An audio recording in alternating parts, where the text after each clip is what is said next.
नमस्कार साथियों, एक बार फिर से स्वागत है आज की 50 बड़ी और धमाकेदार खबरों के सफर में। लेकिन वीडियो शुरू करने से पहले आप हमें बताइए कि इस वीडियो को किस जगह से देख रहे हैं, और अगर अभी तक वीडियो को लाइक और चैनल सब्सक्राइब नहीं किए हैं तो फटाफट कर लीजिए, क्योंकि आगे खबरें हैं एक से बढ़कर एक। प्रधानमंत्री नरेंद्र मोदी ने आज एक अहम आपात कैबिनेट बैठक बुलाई, जिसमें देश की आर्थिक चुनौतियों और वैश्विक मंदी के संभावित प्रभावों पर गहन चर्चा हुई। बैठक में यह संकेत मिला कि सरकार एक बड़े आर्थिक पैकेज की तैयारी कर रही है, जिसमें उद्योगों को राहत, एमएसएमई के लिए विशेष क्रेडिट फंड और उपभोक्ताओं के लिए टैक्स रिबेट जैसी घोषणाएं हो सकती हैं। बैठक को लेकर वित्त मंत्रालय और नीति आयोग पहले से ही तैयारी में जुटे थे। उम्मीद है कि जल्द ही केंद्र बड़े सुधारों की घोषणा कर सकता है, जो आम जनता और उद्योग जगत दोनों के लिए महत्वपूर्ण होंगे। लोकसभा सत्र आज हंगामे की भेंट चढ़ गया, जब विपक्ष ने महंगाई, बेरोजगारी और किसानों से जुड़े मुद्दों पर सरकार को घेरने की कोशिश की। विपक्ष ने आरोप लगाया कि सरकार संवेदनशील मुद्दों पर चर्चा से बच रही है और देश की आर्थिक स्थिति गंभीर होती जा रही है। हंगामा इतना बढ़ गया कि स्पीकर को सदन की कार्यवाही 2 बार स्थगित करनी पड़ी। सरकार के मंत्री लगातार विपक्ष को शांत कराने की कोशिश करते रहे, लेकिन बेनतीजा रहा। संसद में यह टकराव आने वाले दिनों में और तेज होने की संभावना है।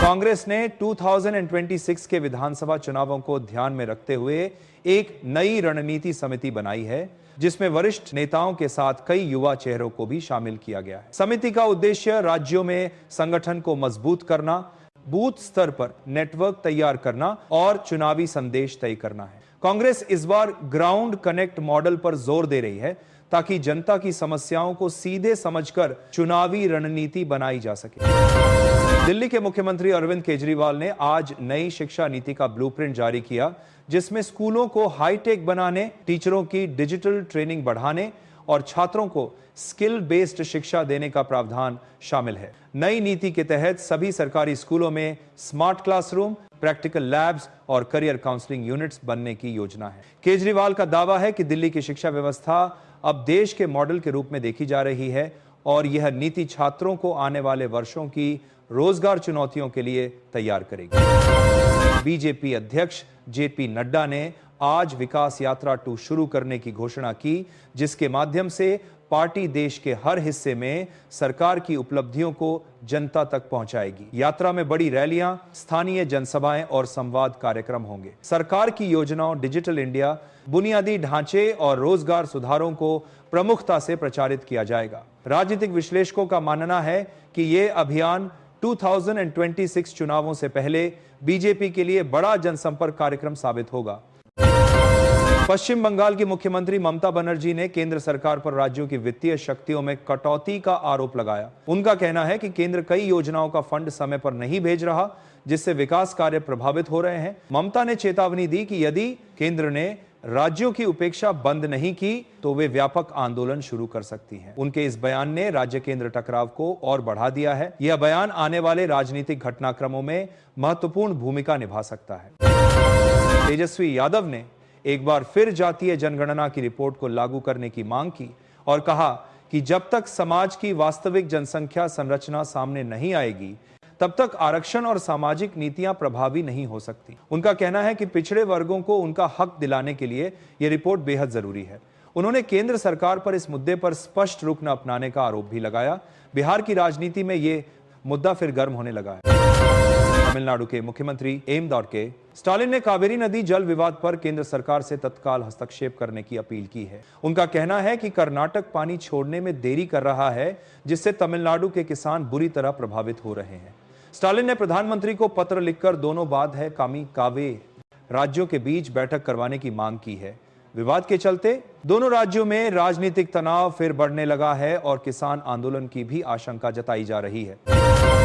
असम के मुख्यमंत्री हेमंत बिस्वा शर्मा ने आज एनआरसी अपडेट से जुड़ी नई योजना जारी की, जिसमें दस्तावेज सत्यापन को डिजिटल किया जाएगा और लंबित मामलों को फास्ट ट्रैक कोर्ट में निपटाने की व्यवस्था की जाएगी। सरकार का कहना है कि राज्य में नागरिकता को लेकर मौजूदा भ्रम और विवादों को कम करना उनकी प्राथमिकता है। इस कदम से प्रक्रियाओं में पारदर्शिता आएगी और हजारों परिवारों की स्थिति स्पष्ट होगी। योजना को विपक्ष ने सावधानी के साथ स्वागत किया।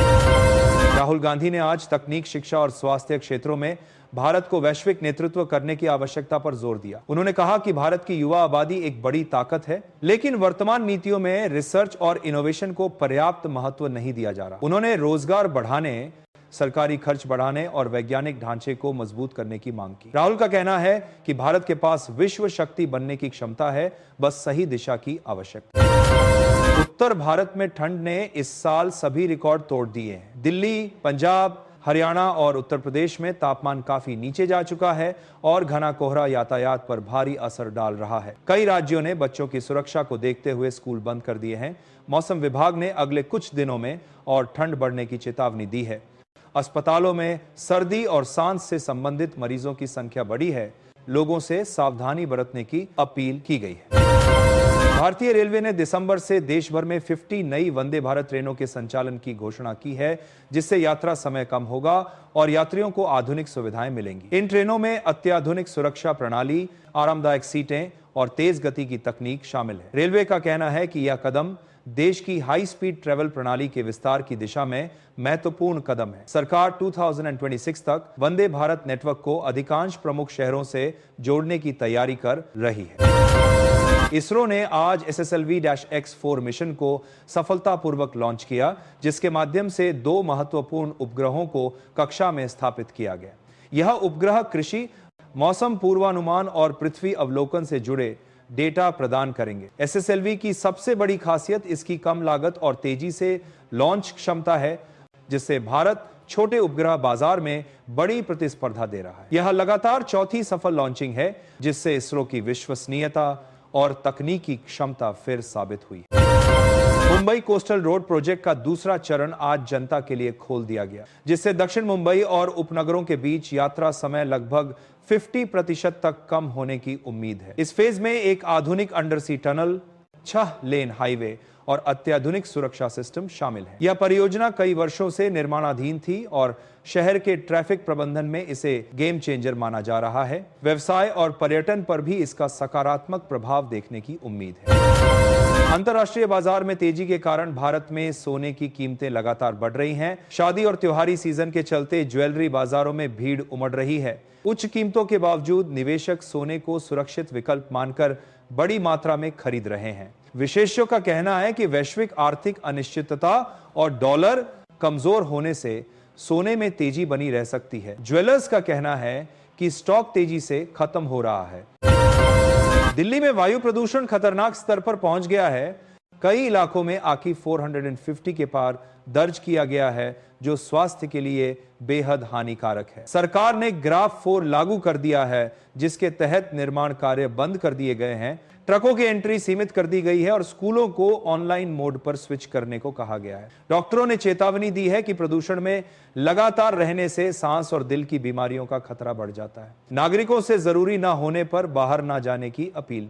बाज मैदान की प्रदूषण में नागरिकों से जरूरी ना होने पर बाहर ना जाने की अपील की गई है। भारत और यूएई के बीच रक्षा सहयोग समझौते को मंजूरी मिली है, जिसके तहत दोनों देश सैन्य प्रशिक्षण, तकनीक साझा करने और संयुक्त अभ्यासों को और मजबूत करेंगे। यह समझौता हिंद महासागर क्षेत्र में सुरक्षा और स्थिरता बनाए रखने में महत्वपूर्ण माना जा रहा है। भारत का उद्देश्य रक्षा उद्योग को मजबूत करना और रणनीतिक साझेदारियों को बढ़ाना है। यूएई ने भी भारत के साथ दीर्घकालिक सुरक्षा सहयोग बढ़ाने में रुचि दिखाई है।